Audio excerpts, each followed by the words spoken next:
अमेरिकी राष्ट्रपति ट्रंप का सोशल मीडिया पर नया दावा, इजरायल और ईरान दोनों समान रूप से युद्ध रोकना चाहते थे। राष्ट्रपति ट्रंप ने लिखा, ईरान की सभी परमाणु सुविधाओं और क्षमताओं को नष्ट करना और फिर युद्ध रोकना मेरे लिए बहुत सम्मान की बात। राष्ट्रपति ट्रंप ने नाटो की बैठक में जाते वक्त कहा, ईरान के पास अब न्यूक्लियर हथियार नहीं होंगे। ईरानी अच्छे कारोबारी हैं और अब ईरान एक महान कारोबारी राष्ट्र बनने वाला है। राष्ट्रपति ट्रंप को रिपब्लिकन सांसद बडी कार्टर ने नोबेल शांति पुरस्कार के लिए नॉमिनेट किया। ईरान इजरायल के बीच जंग रुकवाने में उनकी भूमिका की तारीफ की। इजरायली पीएम बेंजामिन नेतन्याहू ने ईरान के न्यूक्लियर प्रोग्राम को तबाह करने का दावा किया। कहा, मैंने वादा किया था कि ईरान के पास परमाणु हथियार नहीं होगा, हमारे फाइटर्स ने वही किया। पीएम नेतन्याहू ने कहा, अगर किसी ने ईरान में न्यूक्लियर प्रोग्राम को फिर से एक्टिवेट करने की कोशिश की तो हम फिर से इसे खत्म करने का संकल्प दोहराएंगे। पीएम नेतन्याहू का दावा, युद्ध विराम से कुछ घंटे पहले इजरायल ने ईरान को दिया 50 साल का सबसे विनाशकारी झटका। ईरान के सैकड़ों कारखाने कमांडर्स को खत्म किया।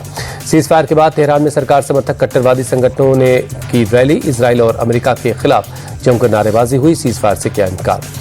ईरान की सरकारी मीडिया ने युद्ध विराम को जीत के रूप में प्रचारित किया। कहा, अमेरिकी एयरबेस पर ईरान के मिसाइल हमले ने दुश्मन को युद्ध विराम के लिए मजबूर किया। नीदरलैंड के हेग में नाटो की बैठक से पहले गठबंधन के सदस्यों का डिनर। किंग विलियम अलेक्जेंडर ने राष्ट्रपति डोनाल्ड ट्रंप का खास स्वागत किया। किंग विलियम ने नाटो को एक रक्षात्मक संगठन बताया। कहा, नाटो साझा मूल्यों को मानने वाले नए मेंबर्स के लिए हमेशा खुला रहेगा। यूक्रेन के प्रति जताया समर्थन। ईरान और इजरायल में युद्ध विराम के बावजूद भारत का ऑपरेशन सिंधु जारी। अब तक 3100 से ज्यादा भारतीय ईरान और इजरायल से वापस हिंदुस्तान लौटे। ईरान से मंगलवार को स्पेशल फ्लाइट से 281 भारतीय दिल्ली वापस आए। सबने सुरक्षित वापसी के बाद सरकार को कहा शुक्रिया।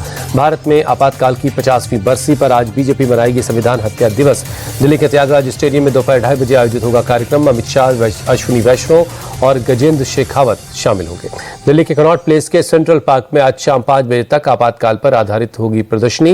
इमरजेंसी के दौरान मीसाबंदियों का स्वागत भी होगा। इमरजेंसी के 50 साल पूरे होने पर बोले गृहमंत्री अमित शाह, देश की जनता तानाशाही को कभी स्वीकार नहीं कर सकती। भारत लोकतंत्र की जननी है।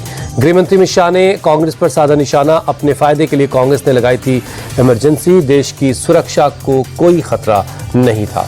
इमरजेंसी के 50 साल पर अमित शाह का कांग्रेस पर बड़ा अटैक। कहा, इंदिरा गांधी ने सत्ता बचाने के लिए लगाई इमरजेंसी। संविधान का अपमान करने वाले आज संविधान की दुहाई दे रहे हैं। जेडीयू नेता केसी त्यागी ने इमरजेंसी के दर्द को याद किया। कहा, हमें जेलों में डाल दिया गया, हमारी पिटाई की गई, हमारे परिवार को परेशान किया गया, कुर्सी बचाने के लिए इमरजेंसी लगाई गई। बीजेपी सांसद जगदम्बिका पाल ने इमरजेंसी को बताया त्रासदी। बोले, इंदिरा गांधी और कांग्रेस पार्टी ने सिर्फ अपने राजनीतिक फायदे के लिए आपातकाल लागू किया। केंद्रीय मंत्री एसपी सिंह बघेल ने इमरजेंसी को बताया तानाशाही। कहा, भारत लोकतंत्र की जननी। कोई भी आईना दिखा सकता है कि अपने इतिहास में 25 महीने का काल लोकतंत्र पर काला धब्बा है। यूपी में सपा नेता रविदास मेहरोत्रा ने इमरजेंसी को याद किया। कहा, इमरजेंसी के 50 साल पूरे होने के मौके पर मनाएंगे संविधान रक्षा दिवस। हाथों में काली पट्टी बांधकर संविधान की रक्षा का संकल्प लेंगे। रविदास मेहरोत्रा ने कहा, 50 साल पहले संविधान की हत्या कर दी गई थी, तानाशाही से सरकार चलाई गई थी, हमें जेलों में डाल दिया गया था। रक्षा मंत्री राजनाथ सिंह का आज से 2 दिनों का चीन का दौरा। किंगदाओ में एससीओ की बैठक में शामिल होंगे। चीन के बीजिंग में एससीओ के मंच से एनएसए अजीत डोभाल की 2 टूक। सीमा पार आतंकवाद के खिलाफ जवाबदेही तय करे।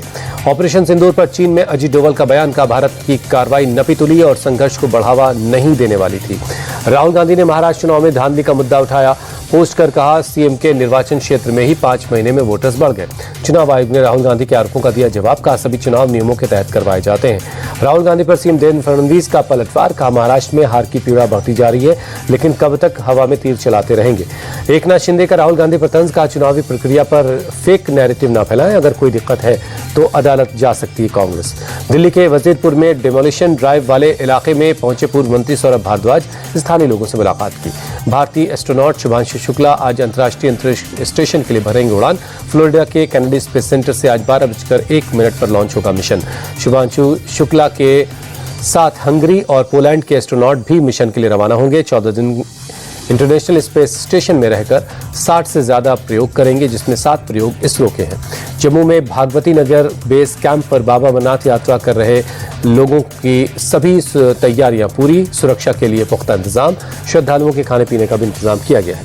ओडिशा के पुरी में जगन्नाथ रथ यात्रा के लिए हो रही तैयारी। डीजीपी ने तैयारियों का जायजा लिया। हिमाचल प्रदेश के कुल्लू में पोषण किट बांटी गई। मंडी से बीजेपी सांसद कंगना रनौत ने महिलाओं के बीच बांटी पोषण किट। कंगना रनौत ने पोषण किट को लेकर लोगों से अपील की। कहा, सभी इसे अपने भोजन में शामिल करें। बीजेपी एमपी के मुताबिक मंडी जिले में 17,000 पोषण किट बांटे जा रहे हैं।